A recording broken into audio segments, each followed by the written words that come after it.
Good evening. Welcome to the Comprehensive Plan Committee. It is July 19th of 2023, and I'm going to call this meeting to order.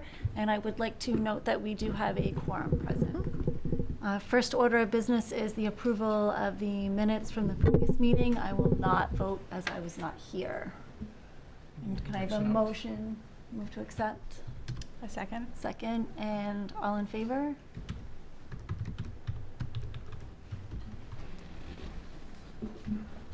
All right, so those are approved. Moving on to the old business, we have an update on the election day and any association meetings that any of our members have had a chance to attend, which includes passing out of business cards.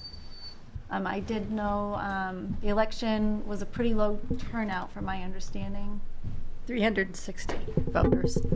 And you were there, Peter? Yes, so I went there. I spent about 2 hours, a little bit over.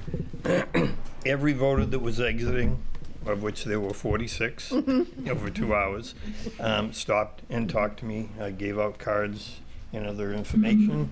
And two observations. Number one, although it was not a big group to measure, or cohort, however you'd want to look at it, I don't know if you recall Election Day. It was dismally rainy, surprise, surprise. And it was an off election year, and those people came out to vote in person. So I was reminded that sometimes it's not the quantity of the pie, but it's the quality of the slice. So these are obviously some people that are involved enough to get up on a rainy day and trudge in and vote in person. So I was impressed with that. The second observation was this one. And, you know, granted, we're coming up on our 1-year anniversary. That's not a long time for this process, and we've been working diligently, as North Star has. But I will tell you, not one of those individuals, of those 46 individuals, had any idea of what I was approaching them about. Once again, it could just be the group, the demographic of the group, or whatever, but oh, we're doing that? Yeah, I remember we did that before. And very nice conversations, and what do you think is a priority, and that sort of a thing. Had a minute or two to chat with them. Had good experience in training on how to do that at the big election a couple of years ago. Frank did a great job of mentoring me on that. And so, you know, it was a very easy conversation, but those are my two observations. Was one of the association meetings, have you attended one of those yet? I thought you were on the, thought one I of think, those was John, coming you were up. going to a John, road did you? association meeting. Yep, we had Dryadwoods Road Association annual meeting in mid-June, and got about 5 minutes to walk folks through with the process and the fact, and of course it was a Zoom meeting, so I showed up in my living room with all the cards and showed them to the people on the, but that brought a lot of attention, and the main thing we communicated also via the minutes of the meeting that gets circulated to everybody afterwards was the website, and the fact there would be the survey online, and to encourage people to do that. So we have we have a complete list for residents, and can easily give them more nudges through this rest of this summer and fall as needed to have them engage, at least in the survey, and hopefully in some of our other meetings and public reach out efforts that we'll have. Excellent. And I basically attended on June 24th, Raymond Waterways Protective Association. There were approximately 50 members there. It was at the Hawthorne House. It was very nice meeting. They were discussing a lot of their successes with abatement of the invasive plants, and they were very responsive to, or interested in, what we were doing. And I disseminated cards and information and reinforced them visiting the website and the like. And then on July 15th, I attended the annual meeting of the Crescent Lake Watershed Association. And once again, about 50 people attended. I'll tell you, they had hot dogs and hamburgers. So they're in direct competition, although they're affiliated with Raymond Waterways. But they always pride themselves in putting on a little better show. You know, there was a guy playing guitar and there was hot dogs. How do you get into these meetings? Well, you know, I guess you got to get invited, you know. So It all I is did- invite only, it's not, I think that you could probably just walk right in, no security guards. Yeah. And then on July 15th, I did meet with the executive director of Age Friendly Raymond. And that was interesting in that what she shared with me was a 2019 survey that was done to the community with 300 respondents. And so what I would encourage North Star and all of you to do, she sent me directly a copy of the survey, both just the blank survey with the questions and then the responses and their analysis. It was funded by AARP. It was, from my perspective, scientifically very well done, certainly on the level of the 2014 survey that the town did. And on the website, and I understand this is not a town document, but on the website, you can find it. You got to go to word search and put in, you know, AFR document or survey, and you'll pull that right up. And it had a number of interesting issues. And once again, not right on time, but 2019 is probably the year, the latest survey that we've done in the town till this. So who's the director, Peter, Age Friendly? Is it Sheila Bork still, or? It is. Okay. Oh, I didn't realize she was still doing it. Yeah. yeah, I didn't realize she was either. I thought she had moved and was way away. She did, and she came back, and actually I ran into her at the annual meeting of Crescent Lake. So that's where the networking comes from, and I've gotten everything so far out of these both the interviews and going out and looking at the associations that I was hopeful for, which is I'm getting a lot of good information, some of it new information, and so anyway. I have a meeting scheduled the first week in August with Matt Marcotte from Luneco? Luneco Land Trust. And he's very excited. And he said, you know, I said, you know, I can come out and meet with you, Matt, and talk about things. Oh, no, you tell me where to be and I'll be there. And he was very excited about it. And, you know, obviously they have a lot of involvement in the town as well as far as open space and everything else. I know you've worked with them a lot as well. So,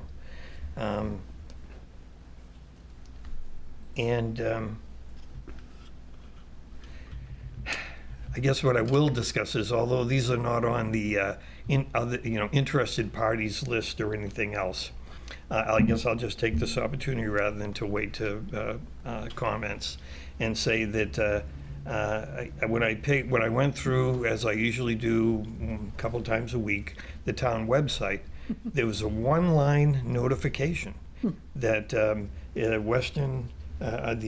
regional transportation is no longer available in Raymond. And there was one line. That was it. And so I'm thinking, well, you know, they got to be saying more than this. I've been kind of following this issue for a few years. You know, RTP. Yeah. So I can call maybe the selectman, maybe I can call someone in town, Dawn, and get an answer. Yeah. I think I've heard the answer. Yes. You want to When you share it? appropriate Frank? $1,000 towards the West Line instead of the $10,000 the other towns give, there's a pretty good reason why they're no longer stopping in Raymond. And that's exactly what the executive director told me when I talked to him on Monday. So I just throw that out there only in that it does kind of line up with my talking with Ms. Bork about age-friendly Raymond and looking at the first blush or the draft information from North Star as far as the demographics. There's one group of people or population in this town that's increasing. And that's those individuals that would use that bus for such things as medical appointments, shopping. I had, my mom passed a few years ago, but me and my brother had to split the duties for 9 months in driving her 3 days a week to dialysis. So I just throw that out there editorially wise to say, I don't know that the wisest thing at this point is to be having the only public transportation available to this town stop because, correct me if I'm wrong, the select board basically puts up the general questions that are going to be put before the town. The Budget Finance Committee has input into it. They asked for $10,000. We gave them $1,000. According to the executive director, Raymond's been getting a bargain for years. Every other town, from Bridgeton to Portland, contributes $10,000 a year to support that transit. Are they all straight across the board there, or is it scaled to population? It is not. They ask for $10,000 from every community they serve. And so, I'll,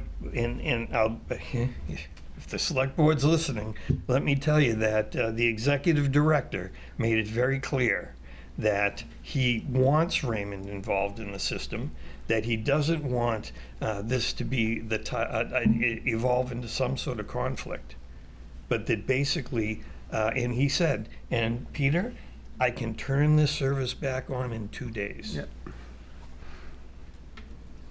It seems to me that the people who make these decisions can afford to buy gasoline. That issue's been long-running, and ever since RTP first started running in 2013 or so, and there were first couple of years in startup money that they had, I think probably some federal help, and it got rolling. By 2016, it was going with towns contributing. We were always pitching $3,000 or $5,000, I think, through the mid-teens. And every year it was a bit of a struggle. There was ridership volume studies, so there's numbers about how many folks ride, and it's still available to us, I guess, by driving to Wyndham and getting on it out front of the mall there, which is still convenient and more efficient than driving to Portland by yourself or driving your mom or whatever. But yeah, that's too bad that happened, and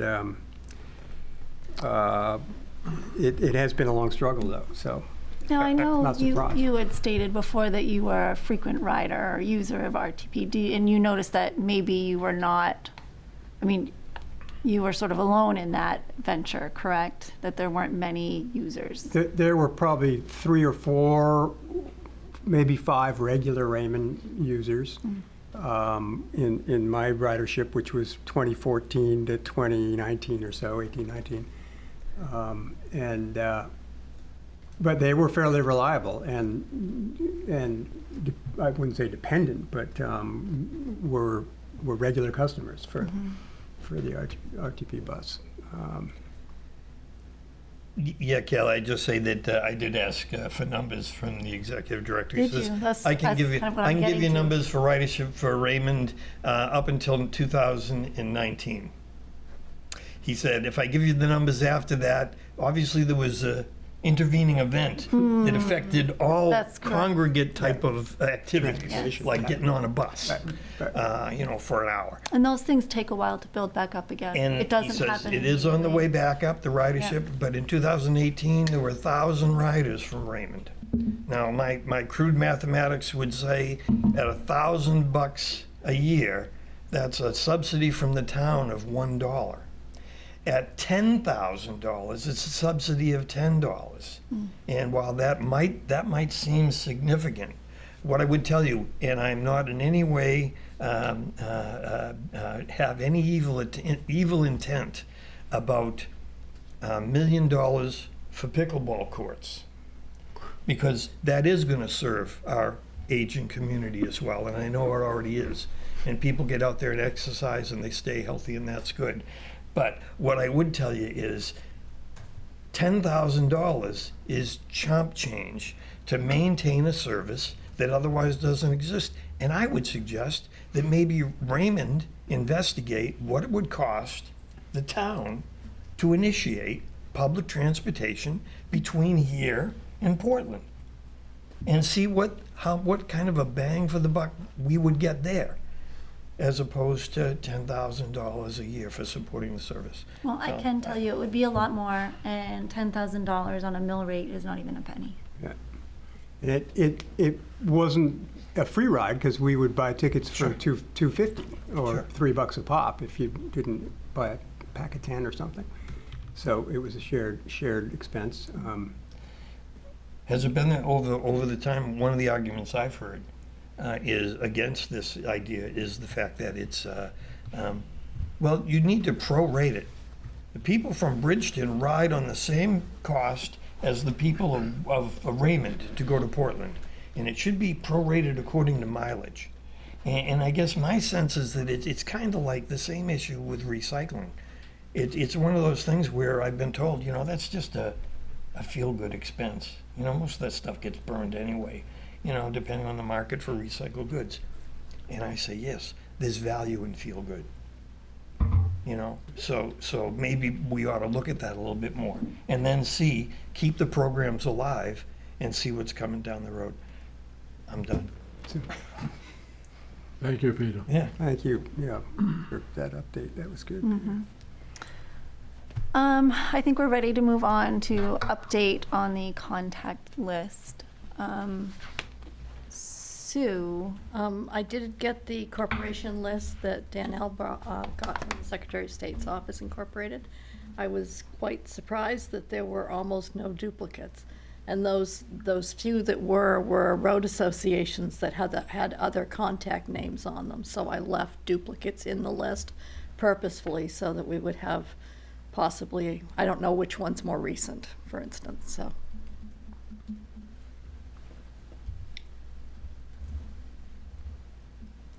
Any other discussion on that? I will note that we did do an initial email to the contact list. I don't have the date in front of me, but during the month of June, to those, we weren't calling them, connected people of Raymond list. And we did get some engagement on the survey and some additional email signups from that. So if the list continues to get updated, we'll just do another email where we don't hit people twice. We kind of put a disclaimer in there that said, if you're interested in continuing to get these emails, please sign up. If you do not sign up, we will not bother you again. So, Excellent. And I know this is sort of just out of curiosity. Can you tell us how many surveys have been collected to date? we're going to talk about that later. Okay. So we'll save All that right. for later so we Okay. can stay on task. Okay. Next, the Sebago Lake Boat Tour. I'm sure that was a blast. I was working, unable to attend, but I'm sure it was a lot of fun. Would anybody who went like to comment on that? The one good day of weather. Yeah. Minus the Yeah. the bus tour. So I think that we need to do these once a week. Any day the sun shines. Yeah. Yeah, whenever I have to come to Raymond, the weather is lovely. So. Lucky break. Keep coming, Kate. Yeah. Peter, maybe you and I can go to door down there and get the 10,000 for the bus. There you go. It was great. It was a really good perspective of a part of Raymond that a number of us don't see much of often.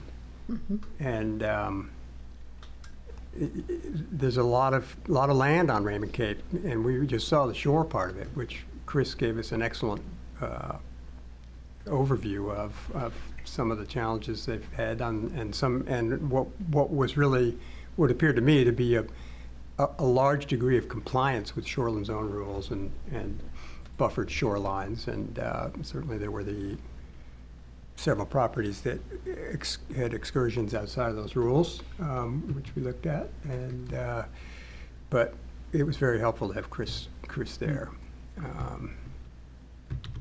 So to me, it reminded us for the comp plan to include the interior of Raymond Cape to the extent we can. I mean, we have a fair amount of land and forest resources on inland Raymond, we'll call it, but there's a fair amount of space on Raymond Cape, and it made me think about exploring a limited trail network down on the Cape that folks that live down there would be comfortable with, but obviously it would be a public access event or venue like Pismire Raymond Community Forest is. But so anyways, that'll be something for Kate to guide us through on how to have access to Raymond Cape for those of us that don't live there. And it doesn't need to be a big part of the plan, but it might want to be included. Yeah, there is a fair amount of forested land, fair amount of still undeveloped land there. A lot of the lots are long and sort of narrow and reach right down to the water. What impressed me was the not only the two things, the beauty of Sebago in that shoreline, contrasting with the shoreline in Wyndham, and seeing a definite contrast between right. the two is how they've been developed. So I think we've been doing all the right things here as far as preserving the lakes. The other thing, obviously, was, and Chris takes this to heart and spoke to it at the Raymond Waterways annual meeting that I was at, and that's the infractions that have taken place and the current lawsuit with the town. And I know he's constrained with what he can say, obviously, and the same with the select board and the like. But there's no doubt, I think, for many of us that were on that trip, that once you hit that part of the shoreline, it's like unlike any of the other shoreline that we saw. And that if it was all done unpermitted, as it is alleged, but I guess Superior Court will decide that, then it's a huge infraction. And you know, like I had mentioned once before, I think I mentioned on the boat trip with Chris there, is that my understanding of one of the ways you describe an infraction like that is it's buying a violation. If you have the financial wherewithal to do that, then the enhancements, the illegal enhancements you make on the property, increase the property value such that you actually just buy. I'll just buy it. I'll just buy that violation, and I still make money. And so how do you address that? How do we address that in a comprehensive plan? I was impressed with not just how much forested land there was along that coastline, or that shoreline line, but also it occurs to me that you know, a potential ticking time bomb for our lakes is the numerous large existing camps that are on the lakes. In other words, the same thing applies.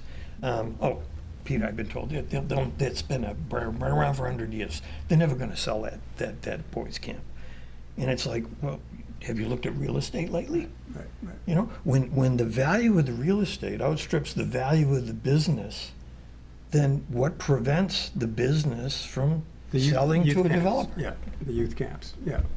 And certainly, yeah, we have a lot of ordinances in place that protect that, as far as can't put a structure more than 100 feet now.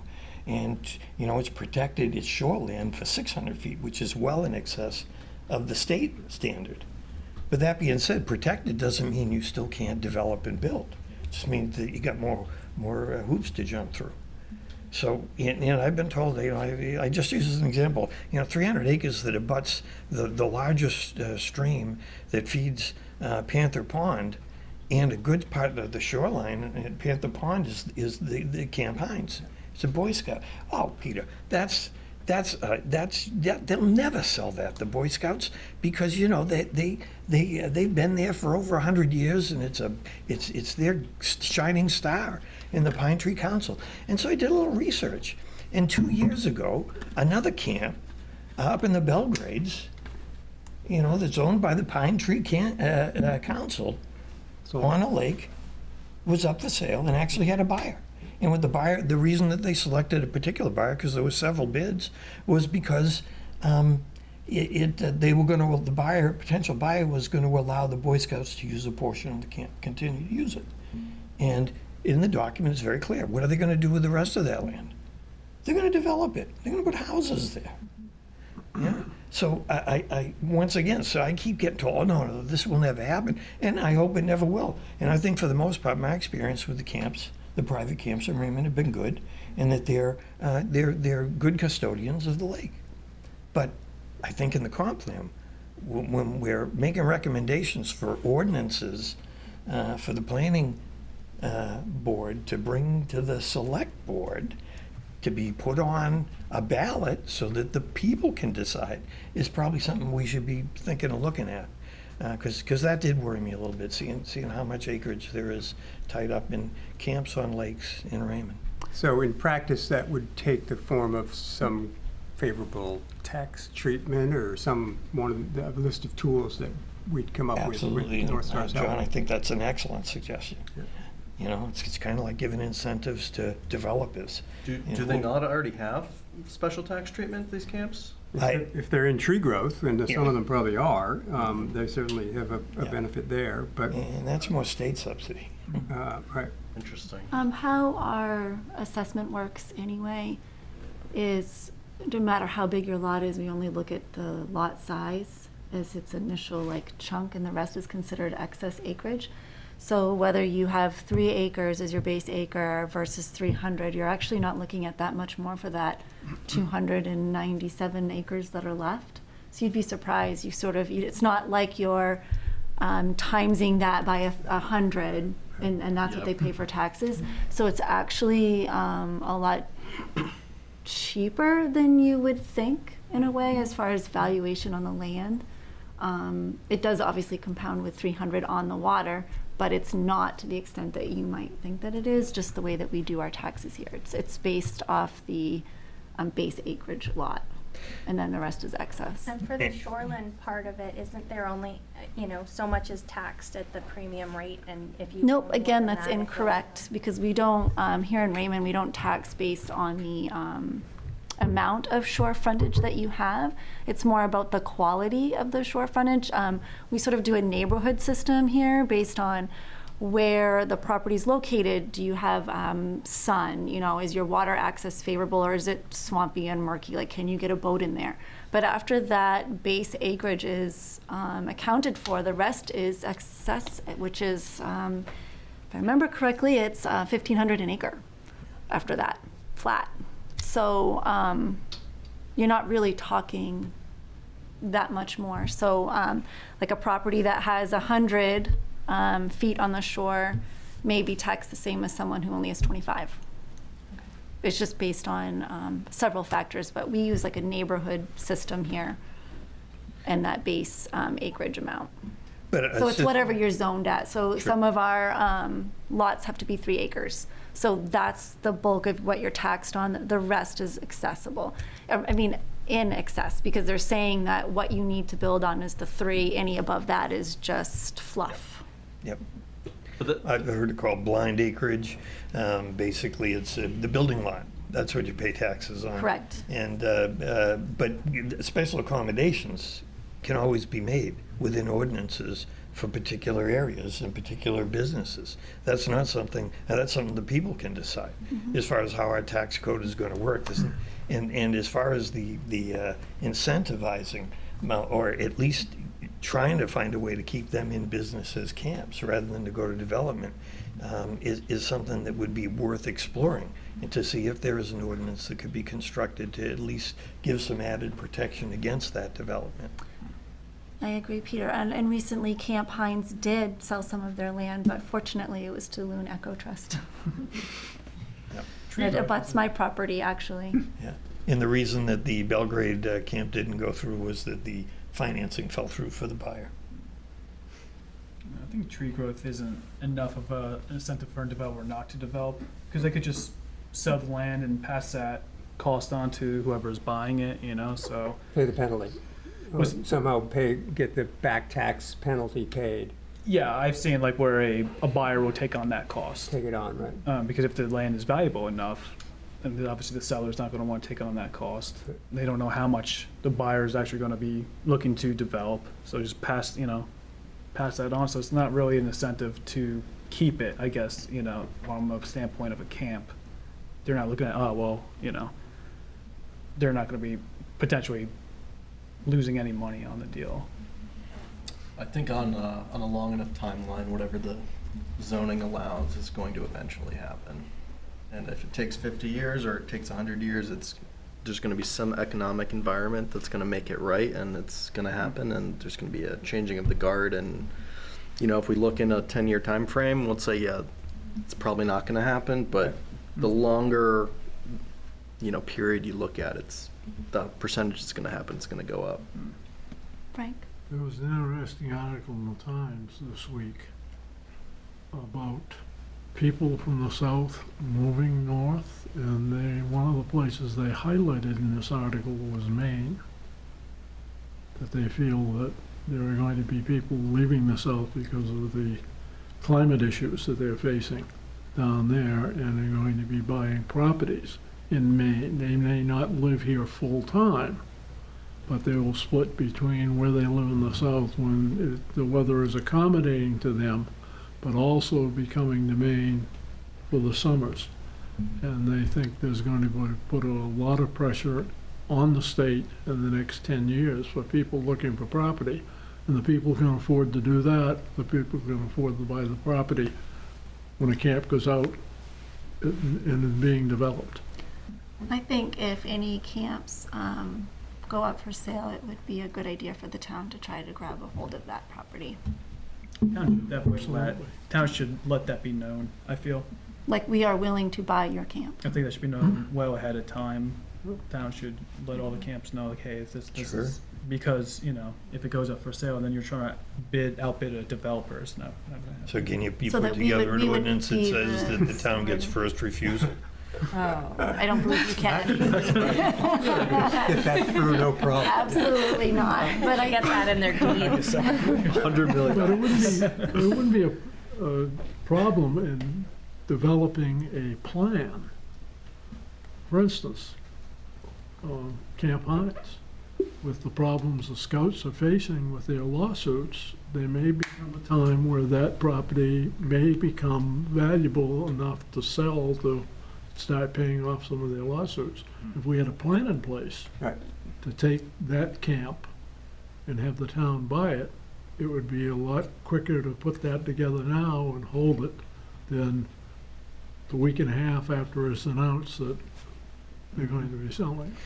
So I think really this is, I raised it up only as when we get to that point in developing the chapters and strategizing on what we would like to see as far as proposed ordinance changes or whatever, to certainly keep that in mind. I It's a see. toolbox that would be needed to have a couple different options, and the town option, as we all just noted, we all kind of chuckled about them buying, town Raymond buying a property like that, but it's a great idea and it should be pursued. But another option in the toolbox would be a conservation buyer, and the outfit like Loon Echo, who would be a likely entity, and some other conservation organizations have conservation buyers that are looking for these properties. Some of them might live in the Southwest and currently looking to relocate, and those folks can provide another tool to move quickly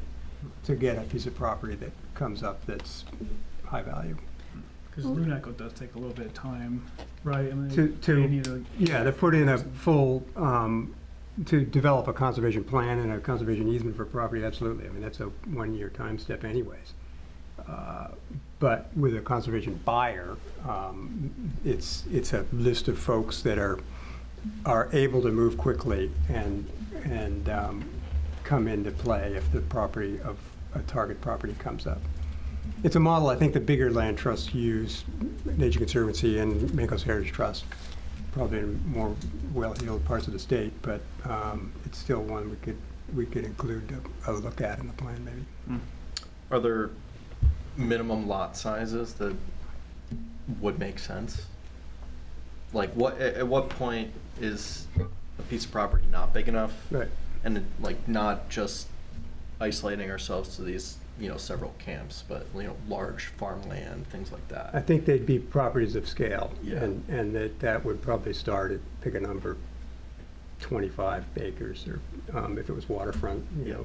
maybe less than that. But if it was inland or somewhere, it wouldn't be in the 5 to 10 acre range, probably. It would be 25 to 50 acres and up. Because just from the numbers standpoint, if we're only charging $1,500 an acre in taxes on this land anyways, it's not really a moneymaker from a tax perspective, and you can probably cover that with a 1 cent increase on the mill rate. So obviously you have to come out of pocket to buy it up front, but from the kind of like recurring revenue standpoint, it's almost de minimis. So, and then, I think something interesting would be carbon credits. I think will be becoming more prevalent in the future. So if we do have these large swaths of forest and land, there could potentially be some income associated with that. So if the town or these other agencies owned it, they could either sell the timber, which, people may already be doing, or they could potentially sell these carbon credits, which makes it more financially feasible and benefits everyone.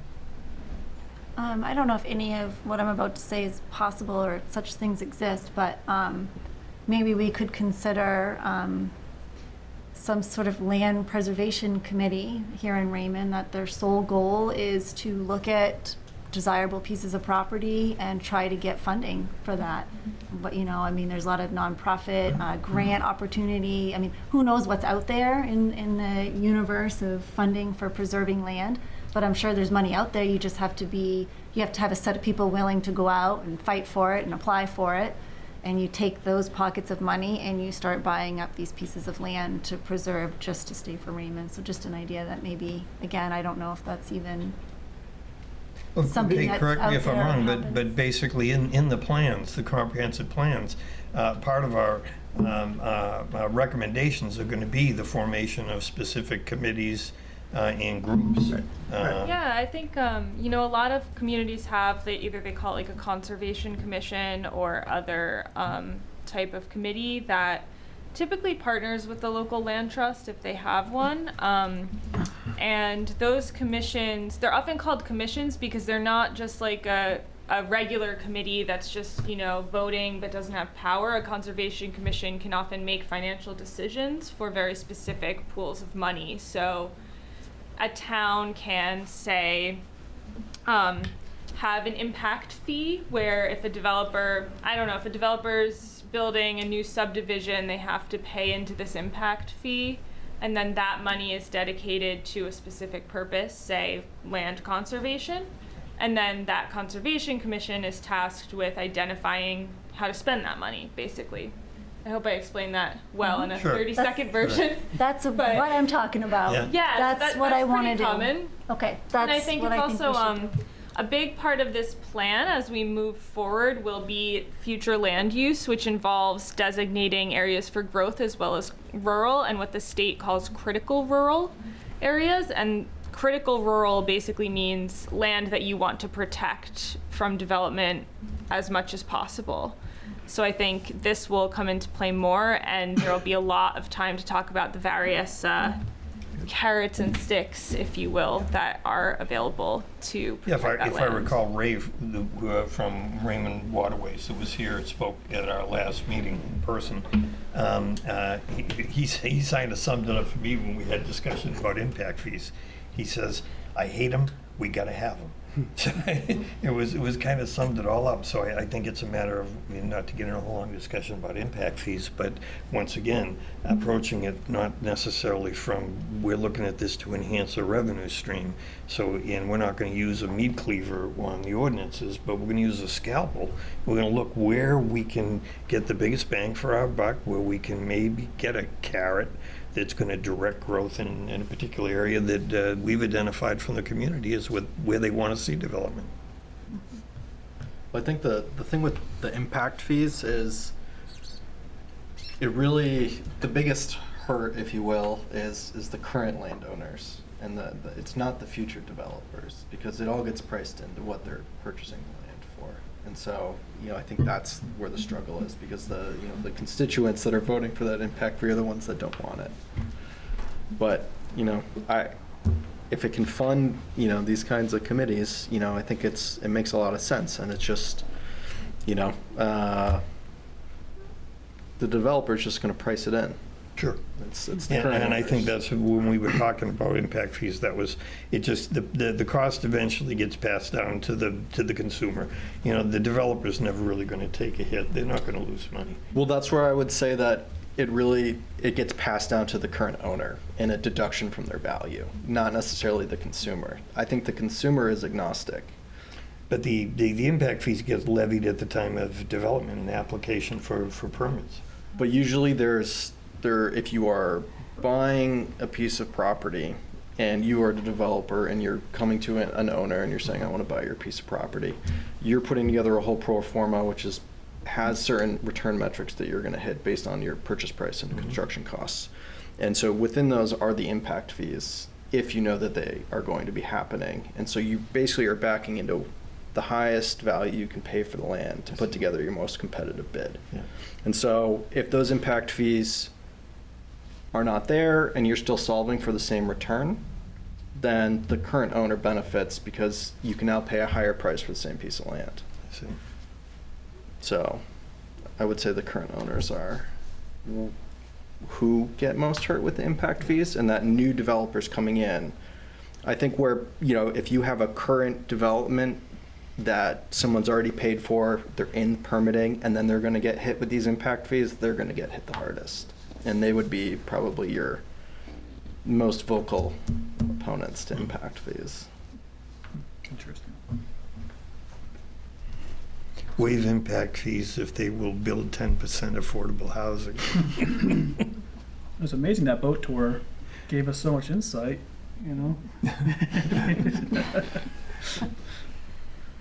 All right, so moving on to department head interviews. I did watch the meeting from June 7th, but I still feel like I'm out of the loop in some ways when you miss a meeting. I did watch it, but I just want to make sure that the process is clear for that. I guess I need that clarification. And I looked back at an email exchange from earlier, and we're emailing questions that you've put together to you to give to the department heads, or I just want to make sure I'm clear on the I process. already sent them out once to the department heads. Oh, okay. But then the committee members were going to kind of split up who they were going to talk with, I believe. And I had sent out the contact information so that whoever was going to go and visit with Nathan, for instance, called and made an appointment and went and talked with him, so. All right. Has anyone made an appointment yet besides Peter? No, not me. And I certainly do want to participate in that. And so I take full blame for not paying enough attention to the emails. But is there a time window we're trying to get these done on? As soon as possible. We'll talk, we'll do a little timeline Good. roundup, but basically Sam and I have done a lot of work on the inventory chapters. We're ahead of schedule there, which is good, but the part that still needs to happen is the info that we can only get from the town. So some of that we have, some of that will be coming from these interviews and these sets of questions. So I think If we can have that be a sort of goal by the end of August for everyone to have done that. And I know that there's, you have to find a time that works with the town, and if for some people you don't have time to do it, I think that's okay, and Sam and I can do the follow-up. We looked at the budget today before this meeting, and we're doing good on that line item, so I think we also can help out if that needs to happen. So I met with Nate from Public Works this morning, and then I met with the fire chief and the assistant fire chief right after that meeting. So I'm Fresh surprised. today. I'm surprised I'm talking so much because I'm pretty talked out. But both of them can talk as well. I'll Peter, tell do you have notes you can share with? I do, and I've written them up, and I'll forward them to Awesome. you. What I did is I broke it into two segments. I wrote to Sam and asked her, what would be some of the questions you would like answered from North Star's perspective for the chapters. She sent me 4 or 5 questions, and then I had about 10 questions of my own. So but I made him aware of it. These are the ones that North Star has asked for, but now these are the ones that I'm asking you about. And they both gentlemen, or all 3 gentlemen, were excellent. They were very candid, or as candid as a town employee can be when you ask him, do you have enough money? But the bottom line is I got some good answers, and I'm sure I can share those at some point with everyone, but I'll certainly send them to you, Kate, and you can look at it. And what I guess I would say my last question was simply, what do you see as challenges for your departments going forward for the next 10 years? And 2 things were consistent. Their challenges both in fire and rescue and as far as our maintenance of facilities, public works, is number 1 is, no surprises here, staffing.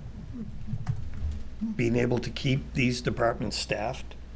And the fact that if we don't do that, we've got to have larger investments in technology to help support a smaller staff. So that was the first concern. Their second concern, which this one I was a little surprised at, but they both said dealing with climate change, which kind of ties also to the addition of technology and the fact that when I asked the question, do you have enough money? Do you have enough money to maintain your capital equipment? Do you know what the price of a new pumper engine is today compared to just a few years ago? Is it like 400,000? 600? It's $1 million. Oh my God. So you start looking at some of the costs of some of these things and saying, how can we project, other than to say, if we continue to go with the trends we're going in budgeting, that it's in the future it's not going to be adequate. To give you an example, fire rescue has 1 new fire truck that they ordered earlier in the year, and so they're buying a replacement truck for a 20-year-old truck that's seen its life expectancy 24 months from the order. That's when it'll be delivered. So it's one of those things where staying ahead of the curve on these things. I think everything that I heard today says we have some very good people in charge of those departments, and they're doing very well by the town as far as their efforts. But there's a point of diminishing returns. So fair to say, Pete, I wouldn't think many of us here could come up with more questions than you for those 2 departments. Is Public Works and Fire and Rescue covered in terms of interviews? Yeah, they were each about an hour long.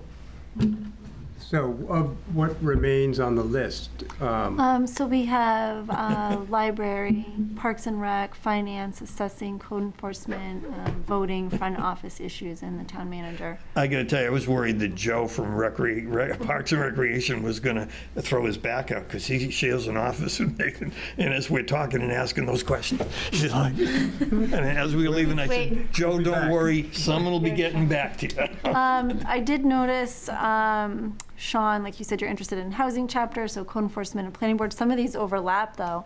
John, you are interested with talking with CEO, town manager, Parks and Rec, And Jackie, you had said recreation, so some of these are sort of interlapping. So I don't know if you want to fight over them or draw straws, or tag team them. Or tag team, yeah. Yeah, yep. But those people who had picked, I think you had said that, if I remember correctly, you were gonna maybe send to us your choice. Yeah, I You did. think you I'm sorry, I did No, that's not. okay.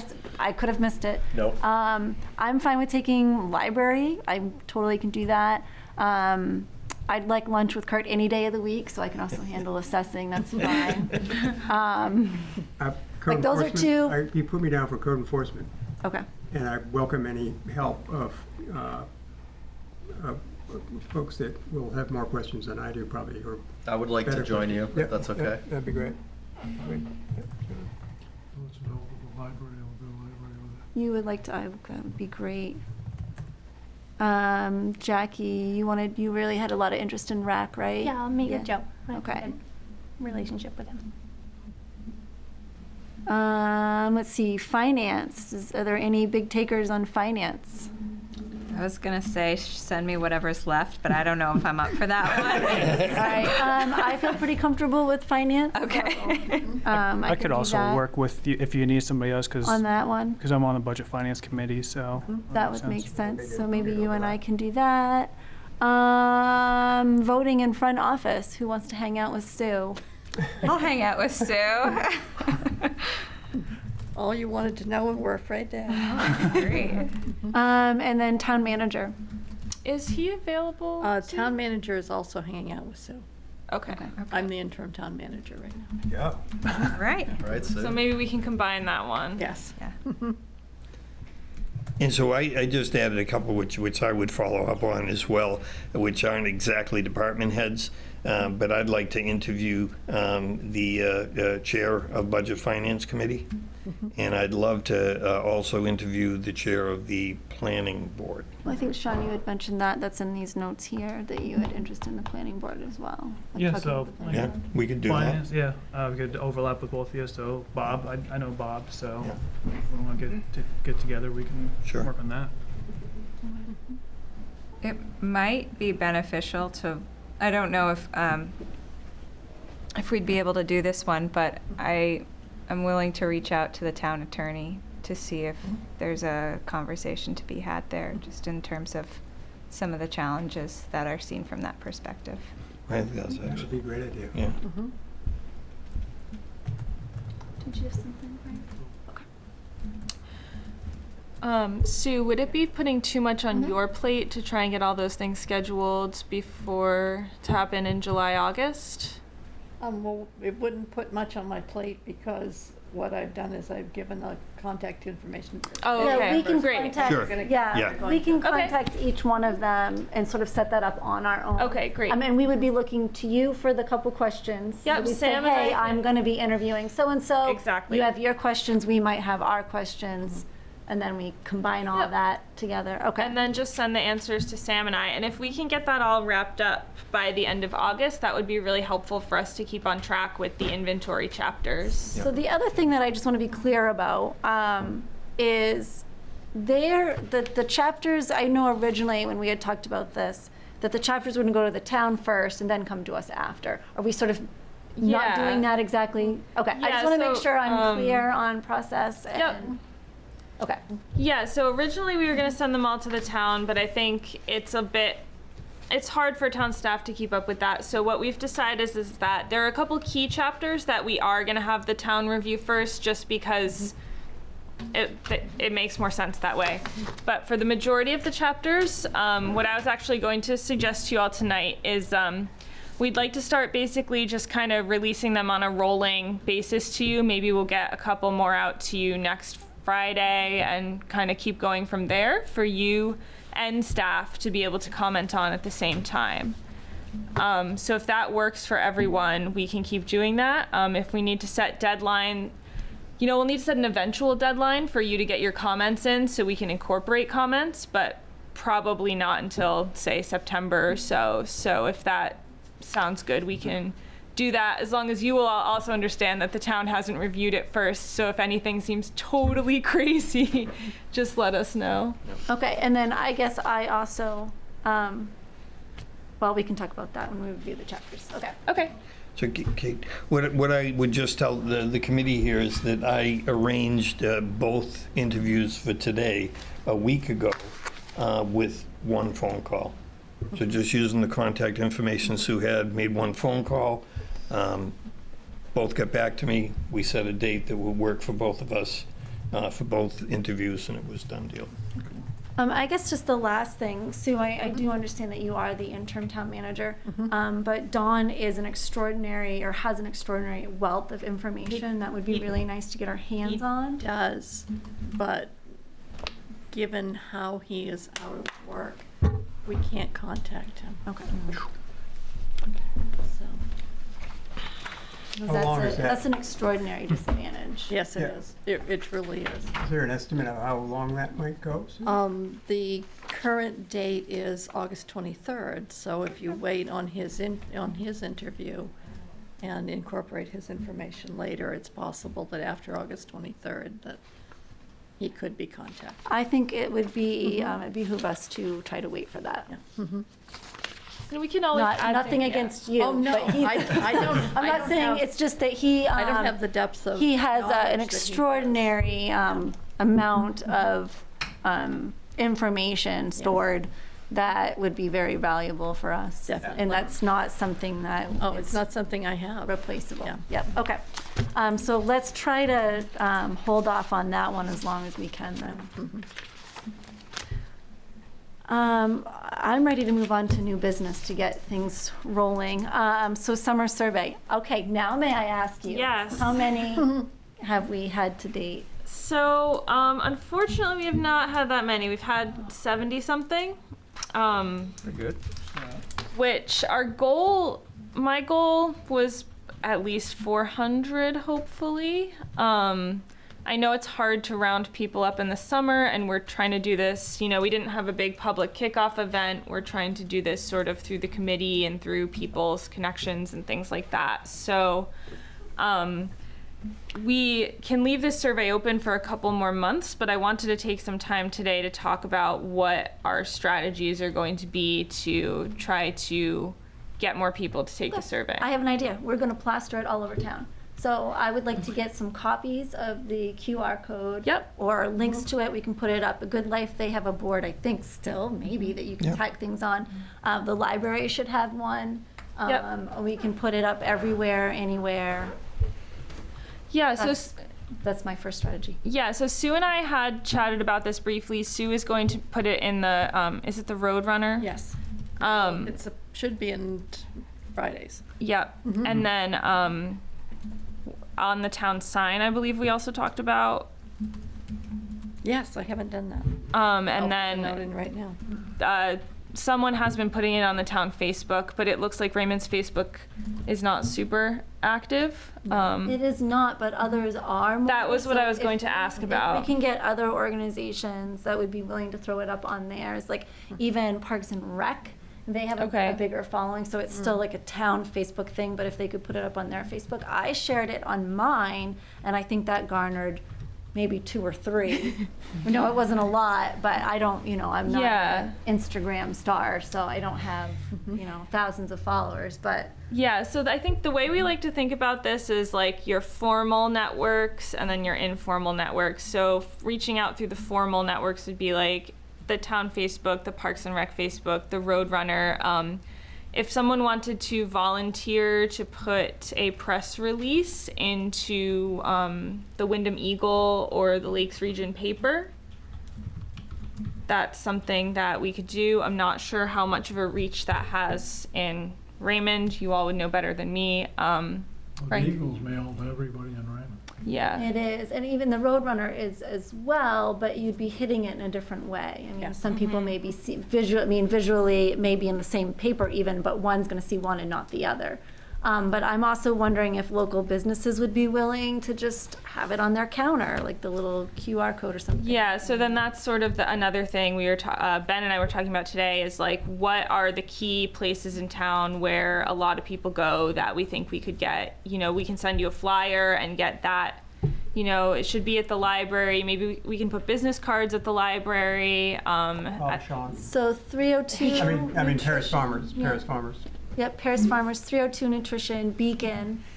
Some of these locally owned businesses I think would be great. Donut shop? The donut shop. So if They we might do send it. you like a flyer and a social media graphic, would you have? I will plaster it. Okay. I will, put Capability it, to I will print put it up on all the telephone poles.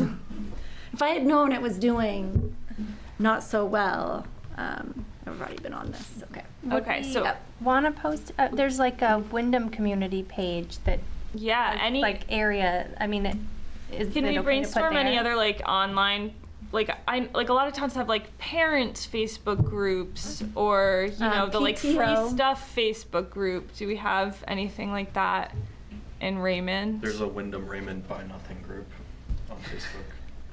I'm Get not those on it, guys. but it exists. Okay, well, I vote on Sebago, there's a one, that's a big group of people. Yeah, to that's join another good one. every Wyndham Facebook group that there is. Wyndham Raymond Facebook group, and How are we gonna manage just a reasonable confidence that just Raymond people would be filling it out with this broad? They don't need to just be Raymond people. One of the questions is, do you live, work, or visit Raymond? Are you seasonal? And we've had just a handful of seasonal folks answer, and I do think that's actually a group we That's want to good. try and get. Definitely. Sure, when I was going to the annual meeting for Crescent Lake, one fella during the question and answer period, you know, and I'm talking Raymond this and that, and he goes, you know, you're standing in Casco. Because it was at the beach, Casco. And I said, yeah. He says, so what does this have to do with us? And I told him, go to the website, fill out the survey. It's for anybody who lives here full-time, part-time, visits, works. Neighbor. neighbor. I think another thing to think about is how can we reach those sort of seasonal people who have a big impact on the town but are maybe less engaged in local groups. So if anyone has any ideas on whether Could we offer like $1 off your coffee in the morning if you take this survey at Good Life? Not or a bad idea, Eatery, incentives, Or it really is. $1 off your ice cream at Mosquito. Mosquito is another place I was going to say we should put flyers up. But I love that idea of engaging the business community and saying, you know, how about, not only just advertising this, but give a little discount if they fill out the survey. You know? Or we could have a raffle at the end, although that might not Any and entice all of seasonal those things. people. Yep. But if someone wants to donate something, we can raffle off. But yeah, so I think we have another committee meeting. I'm trying to rally everybody here. So we've got another committee meeting scheduled in just a couple weeks. If I can get you guys a flyer and a graphic to share on social media, and you can really kind of plaster this around town and try and get some momentum behind it, we can check in again in a couple of weeks and see if we're making progress. Because we can start to look at some other things to do, like paid Facebook ads or mailings, but we're trying to exhaust the free methods first. When you sent out your email blast, did you see an immediate response after that? And how many did that garner you? We did, but only about 40 people took it. So Out of how many emails went out? the initial email blast was around a little over 100, and we got 40 people to take it, which is actually not Pretty bad. good. That's actually a great response. Yeah, then the next email blast of all the businesses and organizations was probably closer to somewhere around 200 maybe emails.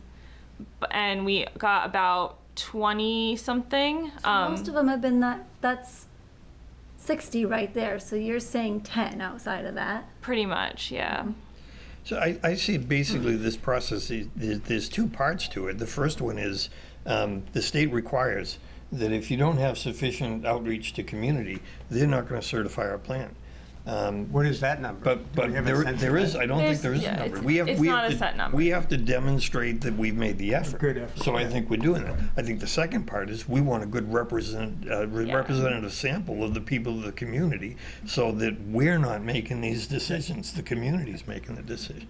Yeah, I mean, I think, in a lot of communities, we'll have like a big kickoff or visioning event. But as we were sort of scoping this project with you all, we thought, this would be a good way to kind of deploy the committee as volunteers. So I think that, yeah, if you think flyers and social media are the best way to go, then let's do that for the next couple weeks and see where we're at and see if we can get some momentum behind it.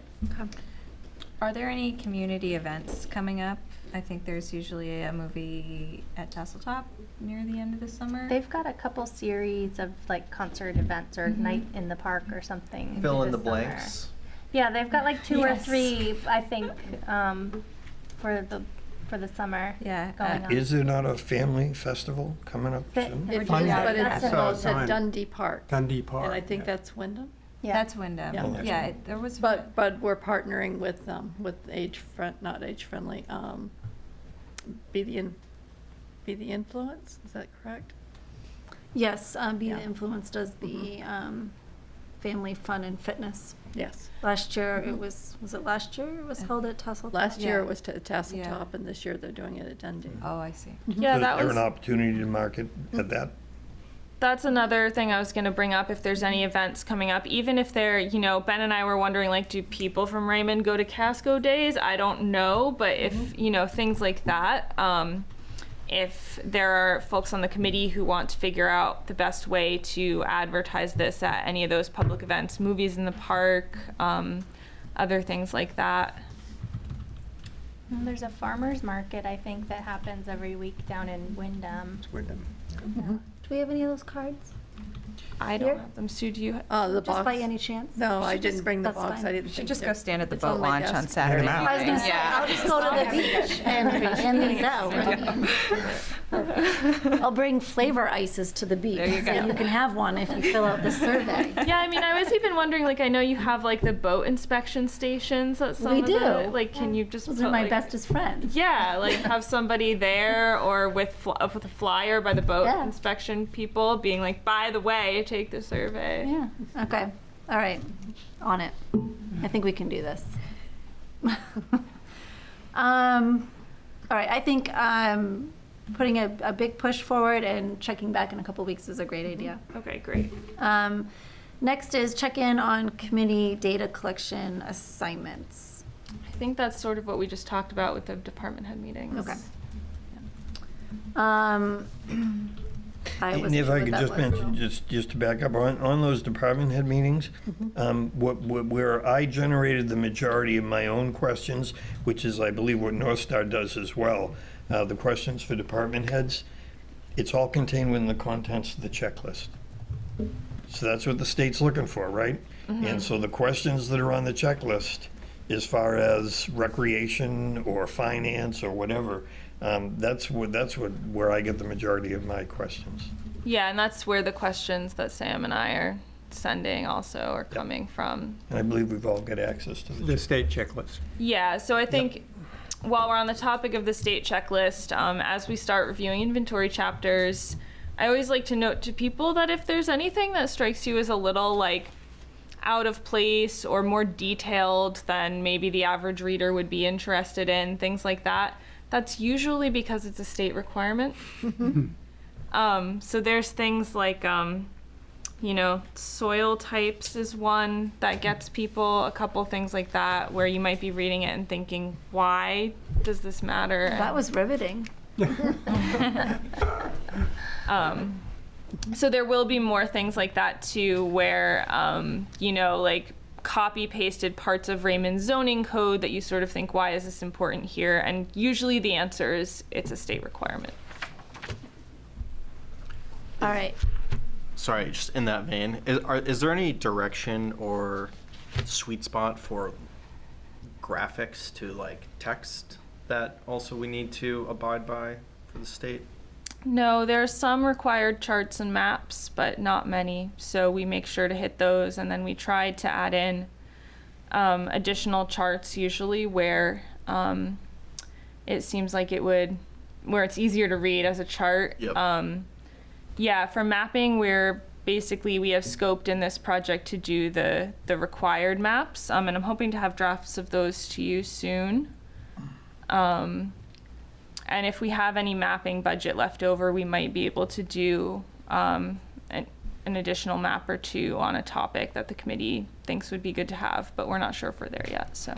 I'll forward this to your attention, but I got 2 beautiful maps that recently done by Wyndham that include Raymond, that show response times for rescue and fire. Oh, neat. So it shows That's very great. detailed, very nice. I'll send them to your attention. All right, let's talk about the chapters.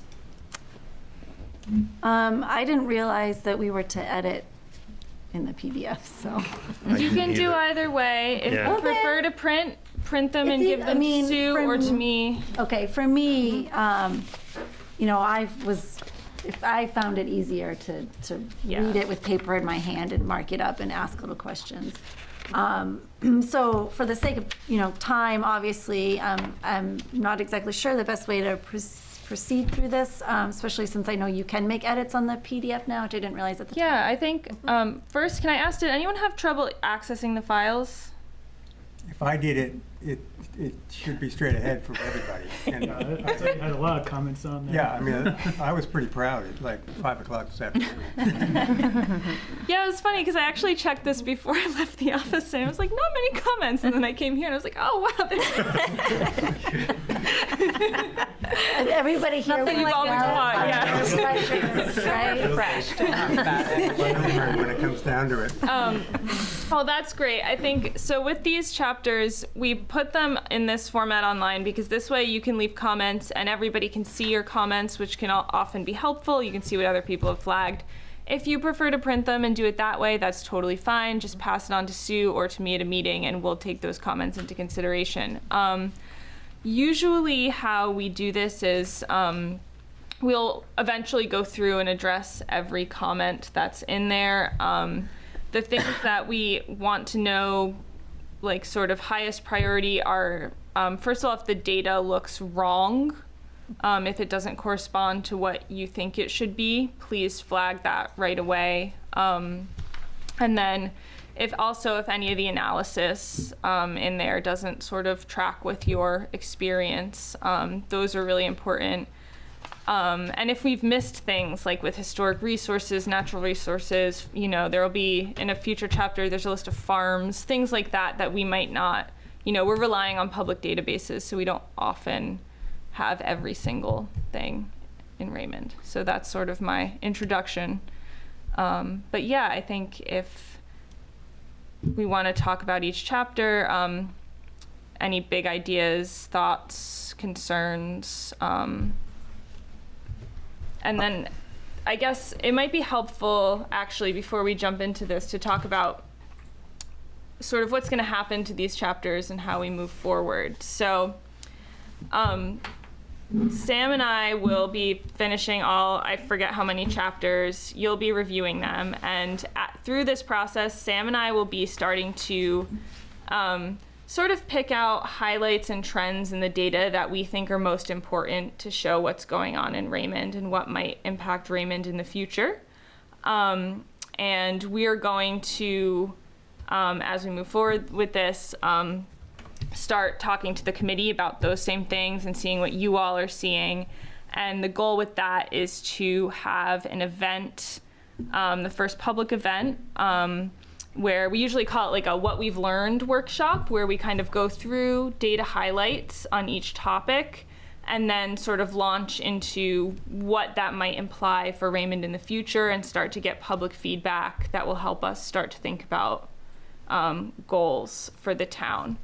So in our project schedule, we had said that event would happen either late 2023 or early 2024.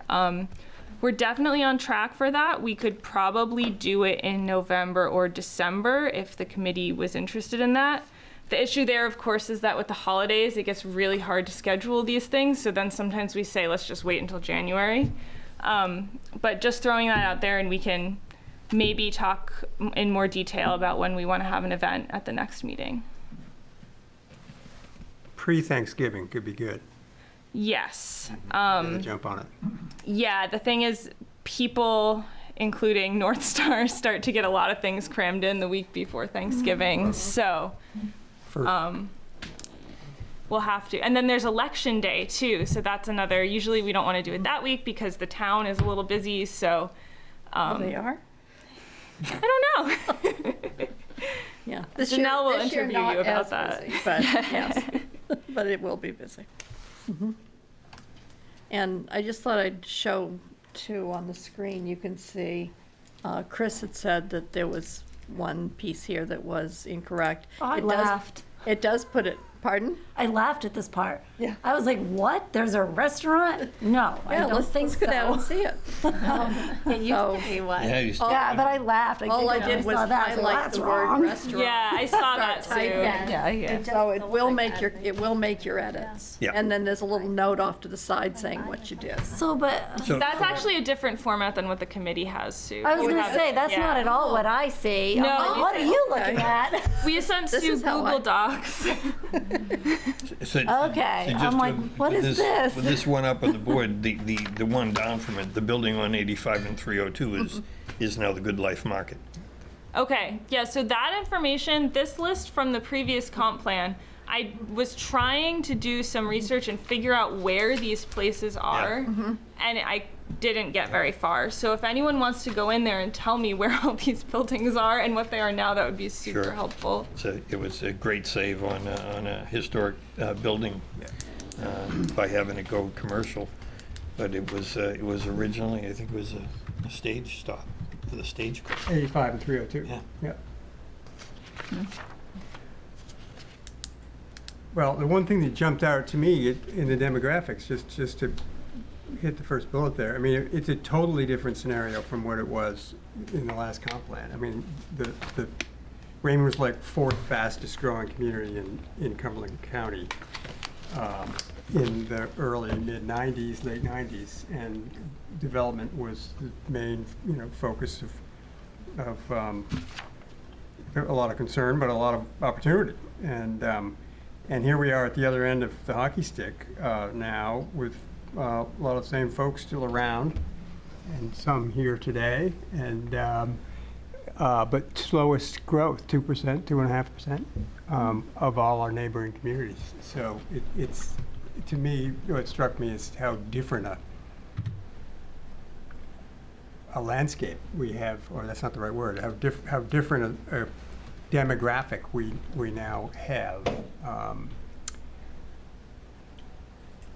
to build this plan around. So Kate, the demographic information, is that from the 2020? Yes. Census? The population numbers are from the 2020 census, and then there's some other data that is from the 2021 American Community Survey 5-year estimates, which I can explain more if people want to know exactly what that is. So quite possibly, as far as an influx of individuals from out of state related to the pandemic might not be fully reflected Yeah. in those numbers. That's correct. So, are people familiar with the American Community Survey? Would that be helpful to know about? Give us a quick rundown on that. Yeah, so the census is done every 10 years. Census numbers are generally very accurate. That's where they really try and go out and count every single person. The 2020 census, because there was a pandemic, is probably not as accurate as past censuses.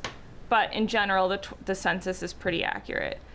The American Community Survey is something where they reach out to a statistically determined number of people around the country all the time and use those about all different topics. So it ranges from like housing to jobs, all different things like that. And they use that data to estimate 1 year and 5 years into the future, depending on the size of the community. Because Raymond is small, Raymond only has 5-year estimates. So those are definitely estimates, because basically the 2021 estimates are based off of data from 5 years before that.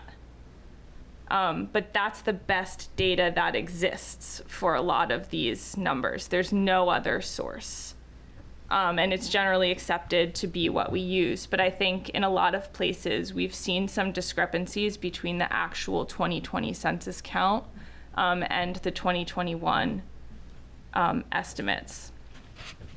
And that's a backwards looking, like they're drawing an estimate from backwards looking data. They're taking 2016 surveys and calculating out for the next 5 years. And we don't have anything more recent than those 2021 estimates, and I genuinely don't know when there will be new ones. Got it. Because I think I echo Peter's point, and Frank kind of said this, you know, the pandemic definitely changed things. So we were on a pretty consistent trend the last 20 years or so, and I would say that it's a blank slate. So I think that was my biggest issue with reading all, like, not that the census data is wrong or anything, it's the best we have, but will it give us an accurate picture of the future? Not so sure. And that could possibly also reverse back too. Like, it's interesting, like, people were up here, seems like a lot of people are going back to work now.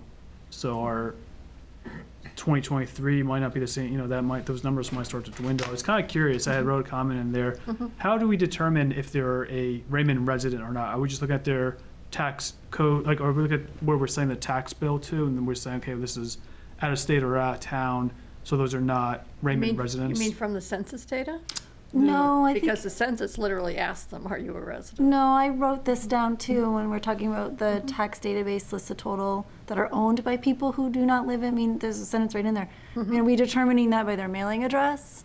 Yes, that's all we could do from the tax, if you're looking at the tax. So, I mean, there's a margin of error in that as Right, well, 'cause because they- maybe my accountant Like a takes stamp. it. If I'm looking at the voter Yeah. rolls, they have to The prove residency. So tax bills are that's sent where out. I feel confident Property that those tax. people are residents. And we'll say. But not everyone who's a resident is a voter. Voter, that's correct. So, Since we're Right, saying and you could have your accountant in resident. Missouri take your tax Yeah. bill or Right. something. But any other list, you really have to make Pay some Maine state assumptions taxes and on non-Raymond. residency based on And addresses have and a other factors. out of state. It would be weird, yeah, I think you'll see a good example of this when you get the housing chapter, because we basically give you at least 3, if not more, estimates for how many housing units are in Raymond, because there's census, I would ACS. think IRS would have data that would show the number of people who file You would think taxes that. for 0407 You would think that. Well, I guess I'm thinking. That's why we need 70,000 more IRS. That's probably So we can get that. I would just implore North Star to, if no one else picked up on this edit, that under natural resources, and I'll send this to you, Kate, but it was the subject of some rather heated discussion prior to North Star coming on board as far as consultant planners. But just to make it clear, under natural resources, Sebago Lake is the second Second largest, largest yes. lake in Maine, not the first. It's the deepest. It is the It's the deepest. Does own the deep- That is yeah. correct. Also, Crescent Lake is not 5 acres. Oh, I saw that and I was like, haha. So I looked up the real numbers. So I was like, that's Chris not. updated that too. Did he? Yeah, I was like, that's ridiculous. I don't know where that came from.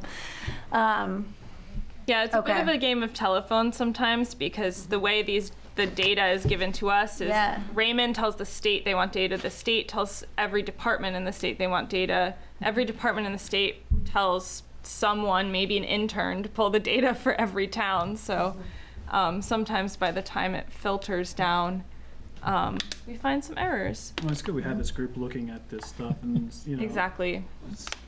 Having the knowledge of people in the town is really important. Make this make this document the best it can be. Kate, just from just a question on when you're reporting the data, is it, and remind me, because I think we discussed this a couple months ago, are we just simply reporting the facts, or can you then make some substantive statements as it relates to the analysis of the facts? Just in reading through some of the population points, some of the sentences read like they were just points, and I kept waiting for this means that. And so if we're looking at a demographic of all folks who are trying to read it, what's our goal in that? Are we allowed to make analytical statements as they relate to the facts? Yeah, so when we write these chapters, we start from just following exactly what the state wants to see. Okay. And then different towns with population and also with housing, you'll see sections on projections. Those are required by the state for us to do. Okay. Then in terms of further analysis, different towns kind of choose where they want this in their comp plan. Some towns will have basically add a page at the end of each chapter that's like implications or highlights or big ideas from that chapter, or you can sort of just have that in a different part of the plan. But that's something that, like I said, as Sam and I have been working on this, we kind of have like some notes of things that seem like the most important takeaways. And then I encourage you all to also think about those sorts of things because we can compile them. We'll have to compile them to sort of think about the future. So if we're reading through this and we think, oh, it would be helpful if we have this point to conclude this section, that would be... Yeah, definitely. We can have highlights at the beginning or the end if people think that would be a good way to round that up. Okay. And you've done that in some cases, it seems already, with a general summary paragraph at the end of a... Yep. And then there are other chapters where sometimes it's more difficult to provide a summary because it's just really kind of a data dump. Yeah. It's a great draft, by the way, if I Yeah. can say Oh, that. yeah, You it did is. a It is. wonderful job. Most Yeah. definitely. Yeah. That's good to hear. We're glad. Yeah, very good. It's interesting to see too that the data kind of echoes from the very beginning when we were talking about things that are important to us in the town, we talked about aging population in town and the fact that we, want to bring more families and young population in. And, those are key points here that we see the population with younger people is going down and older people are going up, and just talking about housing and affordability and all that kind of stuff. So it's not far off the mark from where we already had That's good to insight. hear. Yeah. Yeah, you'll have a whole housing chapter coming your way. That one we needed some town review on just to make sure that, especially dealing with some of those census estimates, want to make sure it doesn't feel wildly wrong. And then I think the other ones were about ready, agriculture and forestry, which is a state data heavy chapter. Transportation, although I think we need to update that now because the bus has gone away. And Hopefully not for good. yeah. So, yeah, we'll start releasing those to you and the town at the same time to comment on. I guess I had one question about why are we using the ACS numbers over Raymond's when we're estimating number of seasonal? Is there a methodology? Do we think they're more accurate than what we can produce as a number? I'm just curious. Seasonal housing is incredibly difficult to estimate. The best ways to do it are actually through utilities, which we can't really do in Raymond because you don't have a sewer system, but actually often the best way to estimate how many more people there are is to compare like your winter sewer numbers to your summer sewer numbers. In the absence of that, I've actually asked Nathan to see if he can get me monthly trash data to see if we can extrapolate anything from there. But basically, seasonal housing is difficult to estimate. The census defines it in one way. Other people, especially now with remote work, may have maybe visiting their homes year round or have year round homes that they don't live in all year. Then you have summer rentals, summer seasonal rentals. So we basically, the best we can do is provide a couple different numbers. The census number, the town number of people who don't have an address, who don't have a home address in Raymond. But a lot of those people, some of those people might not be seasonal. Like Kayla said, they might be someone who just gets their tax bill sent to their accountant. So the census is probably an undercount. The tax assessor number is probably an overcount. Can we do a range then? Yeah, Yeah. Okay. I think I'm we just get into that curious. more in the housing chapter as well. I'm just curious if we could say it could be anywhere from here to here as our best estimate. Yeah, and I know that the range seems kind of silly because it's like a couple thousand people, but I think in terms of meeting state requirements, we're sort of limited, and we have to just be like, here is this number, here is We this number, do. therefore Okay. this is the range. We think the town thinks this is the range, but we do have to rely on those data sources, sort of approved To data make sources. projections, yeah, I mean, Yeah. like a census or I- ACS. I talked a lot of trash with Nate today, but what impressed me in reading through the chapters was in the demographics, the suggestion of trying to get a handle on the number of summer residents, and part of the conundrum is the fact that short-term rentals and Airbnbs, where, it may be that they have a septic system that's approved 1,000-gallon tank and it'll take care of 3 bedrooms. But on any given weekend, there's 12 or 14 people in the structure and stuff like that I think we're going to be wrestling with. And that was one of the concerns expressed by both the lake associations. Just how much of that affluence is and increase in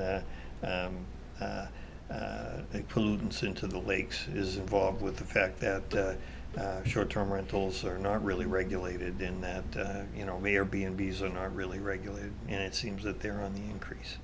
Yeah, that was something that we noted in the data as well, and I'm not sure if it's in the population or in the housing chapter, but the average household size in Raymond is pretty low. It's around 2 people. But if you look at aggregated short-term rental data, the average rental occupancy is almost 9 people.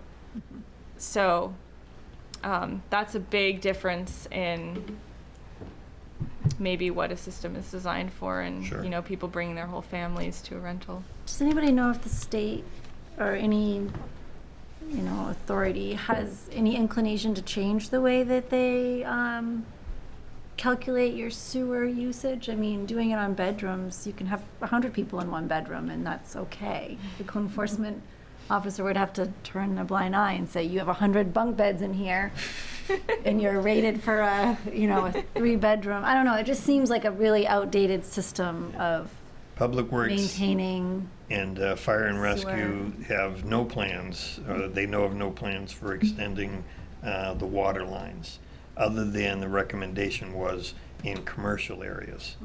And absolutely,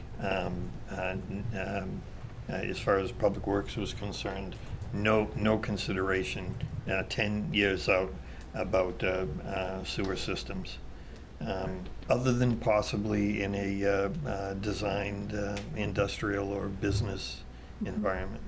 So, obviously for Fire and Rescue, it would be nice for them to have access to water. And it's not that we don't have a water line, we do. It's just having the will and the money to start extending it. Yeah, unfortunately, bedrooms is kind of the best way. Sorry. To go. Trying to turn it off and making it worse. Bedrooms is kind of the best way we have to determine Yeah. usage. Like you were saying, it makes sense. Like, hey, you could have 3 bedrooms, but have, 8 people in the house. I've just adopted 12 kids and put them all in one bedroom. It doesn't make Yeah, I think sense. the Do you know what I problem mean? is when you have a system that's designed to handle 3 bedrooms, maybe 4. And so that's what you look at as far as what was approved for the structure. And yet usage is 2 or 3 times that as far as the use of the waste systems. And a lot of times that will drop off in the winter time. I mean, it's That's just a not seasonal bump. consistent. It's not consistent. So, but unfortunately, I think bedrooms is the best way to go about it. So I don't see any of that. I don't see that changing anytime soon. Where does the seasonal rental data come from, Kate? Short-term rental data, there's a website called AirDNA. Okay, that's right, yeah, that's right. Anyone can go on it if you make an account. The census provides seasonal rental estimates that are probably undercounted. So two data sources did. And then we also have the tax assessor's data. Does LD 2003, doesn't that also address the state's model for crafting ordinances for short-term rentals? Not for short-term rentals. It does for accessory dwelling units. Accessory dwellings. Have you reached out to anyone at Crane and Real Estate? They do short-term rentals in Raymond and. No, if you have someone, pass it along. Yeah, I think with a lot of these estimates too, what you'll wind up seeing in the chapter is basically a range of estimates. Has to be, yeah. But we can still identify trends from that. Like the one that, the year-round average household size in Raymond is about 2 people. The vacationing household size in Raymond we know is much higher.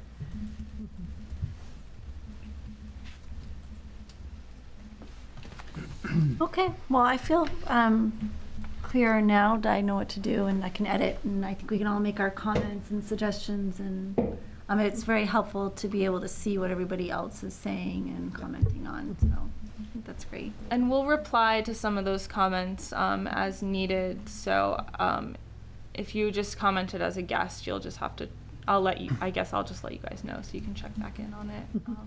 Okay, so we should create You don't have to create an account. okay. Just saying, I put my initials in, so. yeah, it doesn't Yeah. matter. You can just put guest if you want, but Okay. we'll go Guest. back through and reply to So some we of those. when wouldn't see need the to. reply if we're just a guest? I think you just won't, you won't get a notification about Notification, but we could go back in later Exactly. and see everything. Okay, Exactly. okay. Is everybody pretty clear on that then, and the process, Yeah. and feel good about that? And if anyone does want to do it on paper, I type at about 120 words a minute, so I don't mind at all making your changes. Well, I think I'll still look at it on paper, and then I Oh, will yeah. go back and make my Mhm. little, Yeah. comments and edits. Because Chris came to me with his sheaf of paper and said, do you mind? So, I don't mind, it doesn't take long at all. We had all the chapters and we took assignments, and we already talked about that, I think, but, so all of us aren't going to necessarily read all chapters. I mean, that would be ideal. That would be ideal, but I think that we each took 2 or 3 or 4 chapters. Am I Yeah, correct I on that? think- Or did everyone here think we were going to all review every chapter, all 10 of them or whatever? There's probably, we're on the committee, we should probably do that. Well, I feel like if everybody has time, whether it's 5 minutes before the meeting or any time, yes, it is good the more that we can all look at it. I think the Yeah. way that we're doing it, I think we had originally talked about Breaking taking it a up. couple of when we were going to be writing them and Correct. doing them. Yeah. But now that we're just sort of having to read them, kind of proof it and say, does this make sense? It also allows me to, I come up with questions when I'm looking at this data. So I think that's important. So I think we should all, if we can and time allows to review them, I think that would be great if we all can try to do that. And I agree. I think and everybody that should is try what for it once. is. If you can't, you can't. And if you can, that's great. I think that's how we should leave it. I think Everybody's okay with that? Yeah, and depending on how the next few months go, maybe before the end of it, we each take 1 or 2 and we do a deep dive of that chapter at the end, just to say, okay, we've got our heads on straight on this one. Because it's very helpful to me to read all of them, and I don't mind doing it.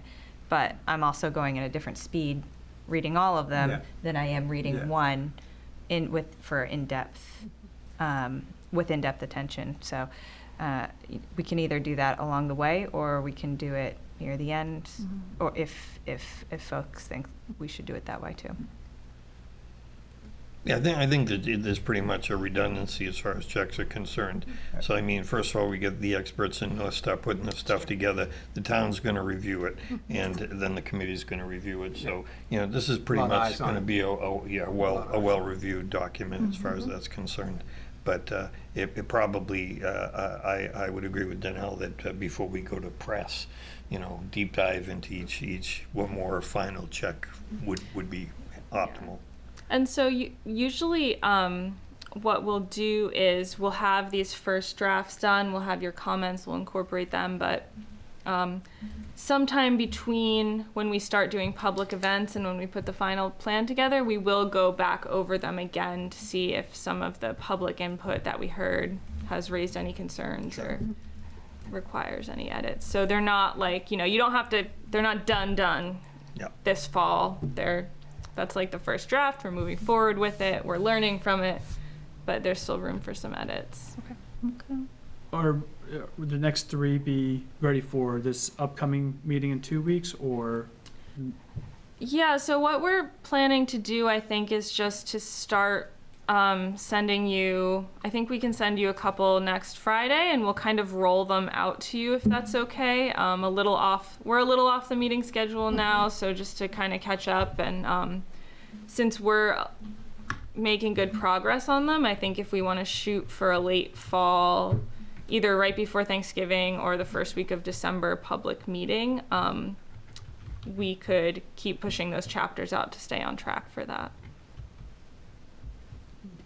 So I would say everyone ruminate on if you want to shoot for a right before Thanksgiving or first week of December public meeting. And at our August meeting, we can check in on that and kind of figure out what the next steps will be. Because we can always do it in January. That's what we had originally scoped. So.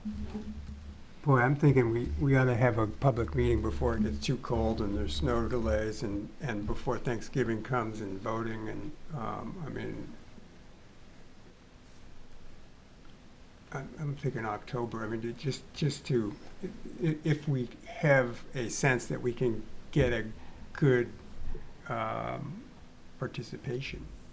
So what we'll be hoping to do at that first public meeting is share some vision themes, which will be coming out of the survey. It'll be something that we'll process the data, and then the committee will kind of help us craft. It's not going to be a final vision statement, but themes, big ideas that will form the vision statement, and also have some data highlights for the public to react to. So to be ready to do that, we need to have some good survey input and have the chapters done and reviewed.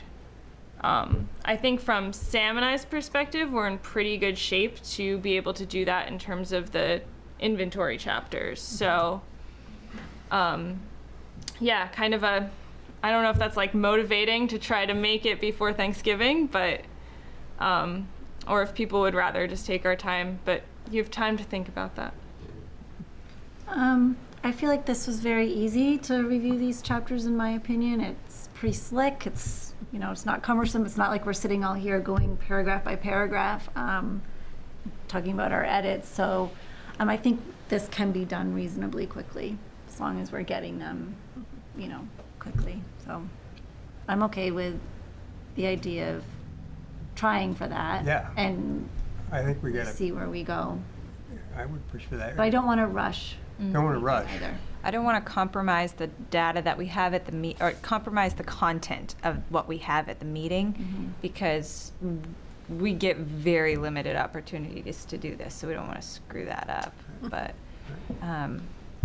so I'd look to Kate to tell us whether whether what we're doing, Whether we have enough. whether we have enough, Yeah. whether it's going to be sufficient for the folks showing up, or whether we need to keep pressing a little bit further just to make sure that the quality it matches with what we're trying to do. Yeah, I think in terms of the committee's work, if we start giving you those chapters on a rolling basis and people are doing most of their comments not in meetings, we can get through those a little faster. And then I think we just need to get some momentum behind the survey so we have enough responses to really start to put together information on. Because thinking forward to committee meetings, we'd need to be starting to talk about the data highlights and the vision ideas in September, and then finalizing that in October, if we're going to have a late October, early November meeting. That's 3 meetings. Yeah. That's a lot. I mean, I think Yep. we're all up for it. I'm just saying that's Yeah. fast. Well, I think we should reevaluate Each time. in 2 weeks. Yes. Yep. Also see if we can really get a big push with the survey responses. sometimes the sooner you do something behind a big push, the more sort of everyone's kind of talking about it anyway. So I see the benefit of trying to do it all at once. But I think we need to be honest with ourselves too as a committee and say, are we really ready to roll this out? And I'd rather roll it out well and a little late, or, you know, not even late, but on time, or, you know, versus trying to get it in. And I understand it's more favorable to do things, you know, when the weather's nicer, but maybe not also because the sun's not shining. So what if we pick a day where the sun is shining? There won't be one person who attends any event we have. Yeah, I think it's also, you know, I look to the town too, if you've had any experience with winter events and how many people are participating, because some towns are like, first week of December, that's fine, no big deal. People are still here, school's still in session, people are around, there's nothing else to do, it's dark. Maybe but we'll then, spend a little bit of our money making it a fun event. Hot dogs, Hot dogs and hamburgers. I mean, I'm just saying, maybe to ensure if we have to do it later in the season, that this is a success, we spend a little bit of funding on it, maybe. Maybe we wrap people's Christmas gifts during the meeting. 3 of us sit out back wrapping gifts. Bring your gifts, we'll wrap them. You go to the meeting, get it done that way. taking Coffee volunteers to talk. dress up as Santa. I mean, I think we could get creative and Some incentives. do some incentives. It'd also give us more time to advertise it and put it out there. So, I mean, I really see the benefits of both. So I think we should sort of sit with that, and we can come back with it for the August meeting on what direction we'd really like to take. Yeah, think about like your schedules too, and like how busy your life is at these different times of year. I think that's really where we run into issues in like November and December, is people are like, oh, I gotta drive to my relatives and drive back, and the kids and the holiday concerts and all that kind of stuff starts to ramp up. So Kate, just so I'm clear on the process in the phases or steps that we're taking, we're kind of doing 2 things at the same time right now. We are. We're doing community outreach, which my understanding is designed along with the preliminary survey in order to give us the information to develop the vision statement. yep. And so having a public meeting without a vision statement seems like that's going to be difficult to do, as far as making the case for what is the vision, what have we learned so far. That's sort of a situation. And then the other thing we're doing is we're doing the chapters, which is separate from the outreach. We're accumulating data and the like in order to develop the chapters in compliance with the state.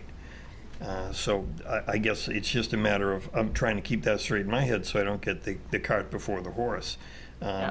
So like I say, go into the community if in fact we have not yet solidified a vision would seem to be premature. Yeah. Yeah, we'd need to get that. We'd need to have reached that step where the committee has had time to discuss that before we go to the public. Draft vision statement prepared before a Yeah. meeting, and that would be rolled out and vetted again with the public. Exactly. So, and it, you know, it doesn't have to be like final paragraph form. It can be like, you know, almost bullet points. Full list. Sure. And something for people to react to.